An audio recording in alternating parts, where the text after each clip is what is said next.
of it on. Well, first of all, just congratulations. Congratulations. Oh yeah.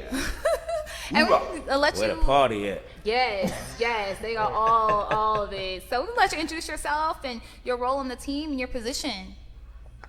I'm Vanita. Most people know me as B. I'm the quarterback, team captain. I'm QB1. QB1, amazing. So let's jump right into it. The journey. Tell us the journey, because I know the journey started months ago for you guys. In all honesty, the journey probably started about, I would say, 2 years ago. Oh. I know they were pushing for the women's division to happen in the AFL, because it wasn't. It was just men's at first. But we started hearing small rumors that they were trying to make the women's division happen. So as soon as that happened, we were like, hey, guys, we're sticking together. We got to work together. We got to do who we've been playing with for years and years. You look at your add-ons to help make the team better. And we kind of already knew our roster for the most part. And we committed ourselves after the international goal, January 2020. We committed ourselves of where we were going to travel and play. And that's the academy story. We were already picking and choosing our people that would make us better. Nice. So it started 2 years ago, whereas we thinking months. No, it's years ago. Wow. So over the years, you guys have just kind of stuck with your team, grown, gelled, and that has created the ultimate $200,000 winning team. Nice. Let's talk about the scores. Let's jump right into the semifinal game where you guys played MZ Smoke. When I look at this score, I said, now this is a score that is making a statement. 6-47. What statement were y'all making?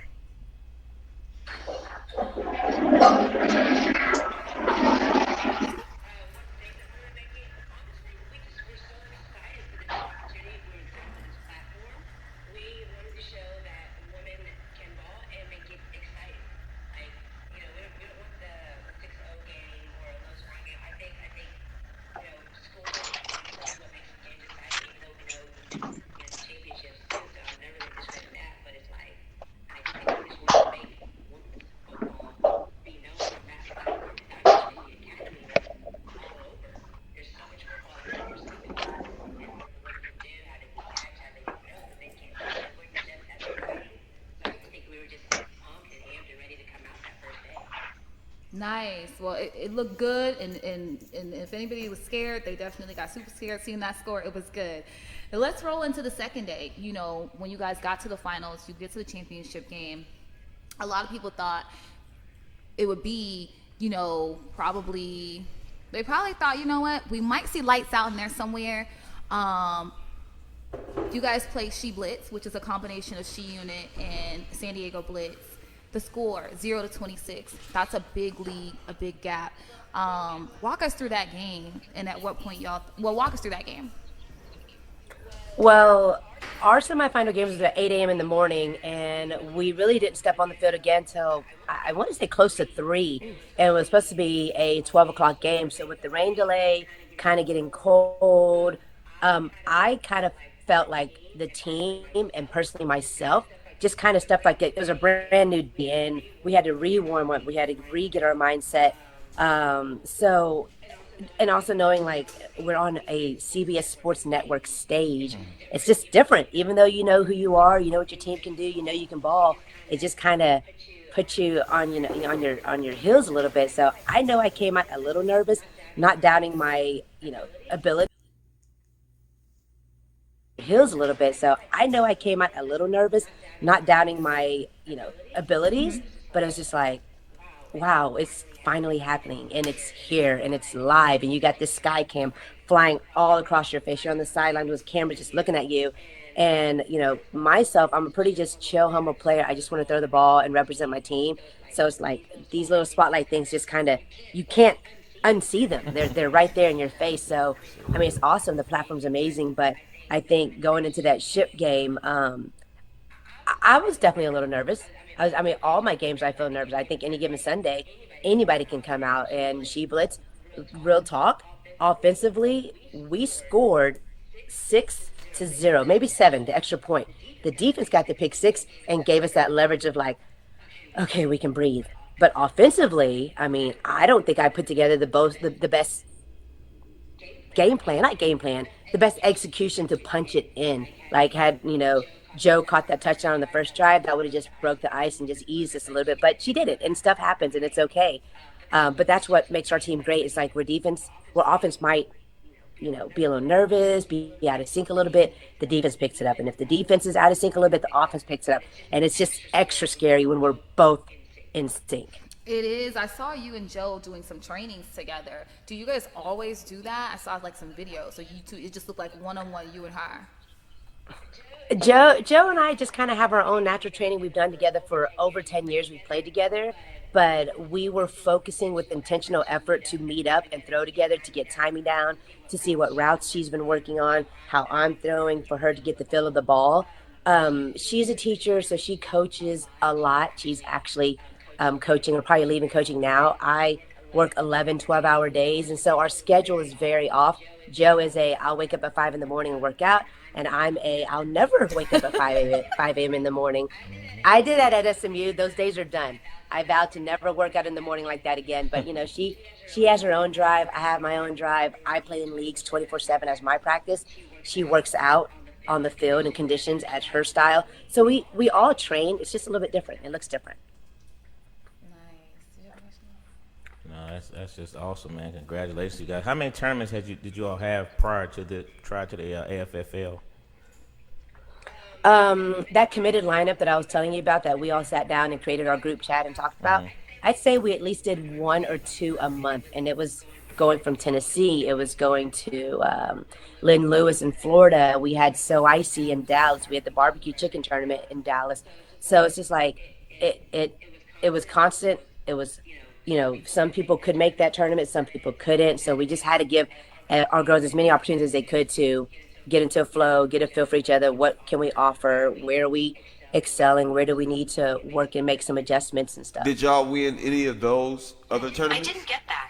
Could you try again? Sorry, Siri was talking to me. Can you ask it again? Did you win any of those other tournaments that y'all went to? We won all of them. Oh, well, see that. Well, that is Like, see what that they is. win them. So wow. So Davita, you guys had this saying, this slogan. Well, your team, we are who we say we are. What was behind that?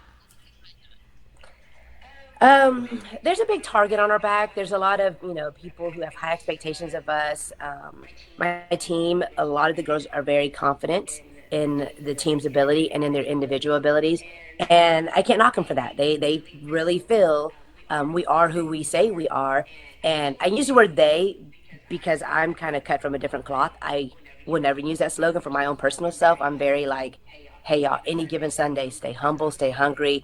Anything can happen. And you've seen that through the AFFL. You saw that with Kings of Florida in the Freaks game. Like, who comes back from a 20-plus deficit to win, right? So, my teammates, a lot of them live by that. I respect it. I don't have that, like, dog type of mentality of, like, yeah, we are who we say we are. I'm like, hey, any given Sunday, line up. You never know what can happen, but I know what we can do.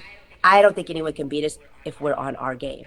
But you're not always on your game. That's true. Truth be told. All NAS, no breaks. Explain that to us.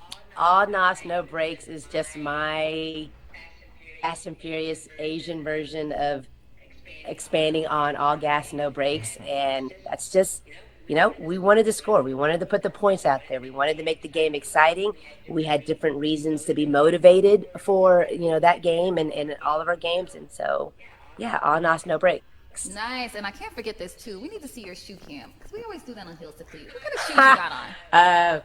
This is going public live, but hey, I'm Asian. I don't wear shoes in the house. So, I just got my toes I got a Band-Aid Feet look on. like this. Shit.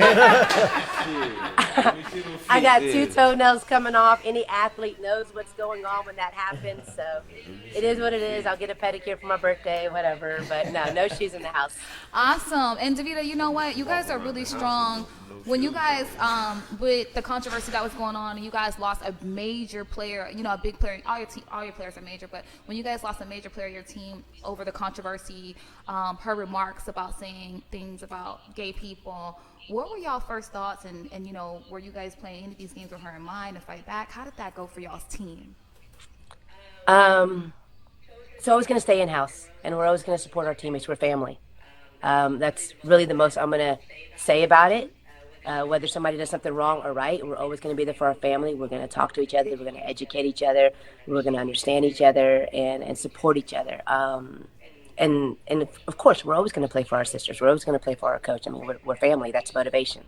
Awesome. What's your athletic background prior to flag football?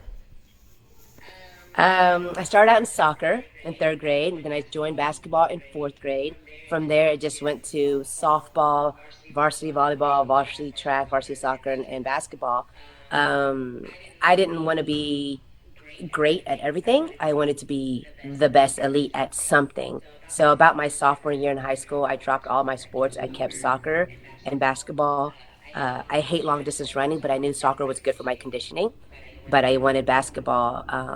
So I put my time and effort in the gym before and after there instead. But I mean, there wasn't football back in the day, so I'm going to go where there's a scholarship sport. Right. No, that's right. That's smart. That's really smart. How long have you been quarterbacking?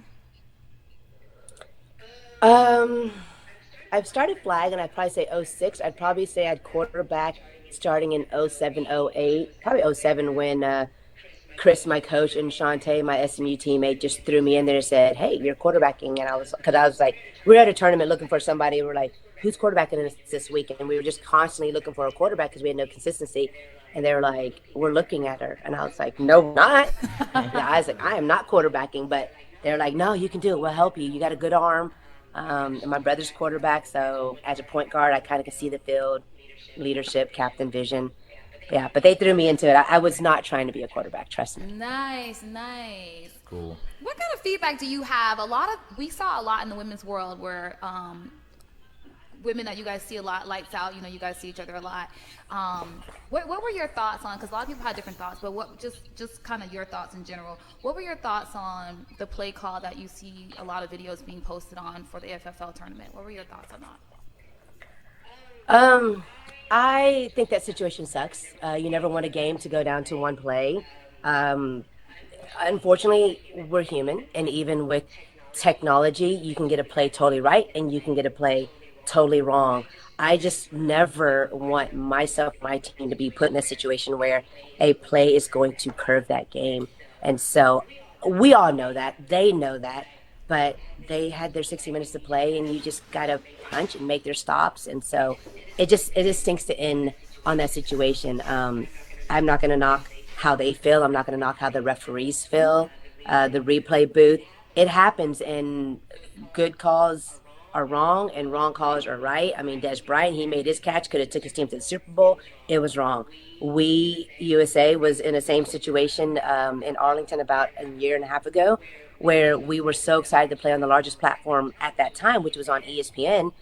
And there were some bad calls that happened. There's some situations, but it's like we were mad. We wanted something to blame besides ourselves and our team and our play.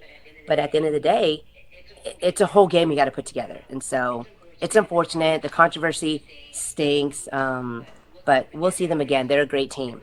And we have to make it there to that level as well. It's not nobody's given that spotlight. Awesome. And last question. What are you guys going to do with the money? We just want to know. I would say all of us have different agendas for it. I mean, some of us have families, and we're going to take care of our families. Some of us are going to invest. Some of us are going to travel the country, spoil ourselves a little bit. I donated $2,000 to one of my former students who's going through bone cancer right now, and the rest I'll just save and take care of myself and my mom. So everyone does different things with the money.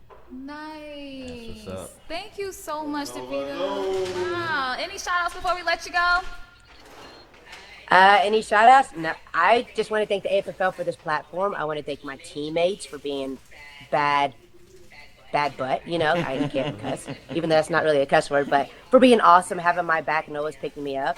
And then I'm definitely always going to thank my mom and my second mom, the teacher who got me who I am today, and all the coaches and parents. So, I live my name and my steps from them and their legacy, which is why I always say pay it forward. I'm just paying forward what they did to me, to the generations now, to my teammates. So that's my shout out. Awesome. Awesome. Thank you so much. Congratulations for being here, again. and congratulations again. Yeah, that's big. Thank you. Bye.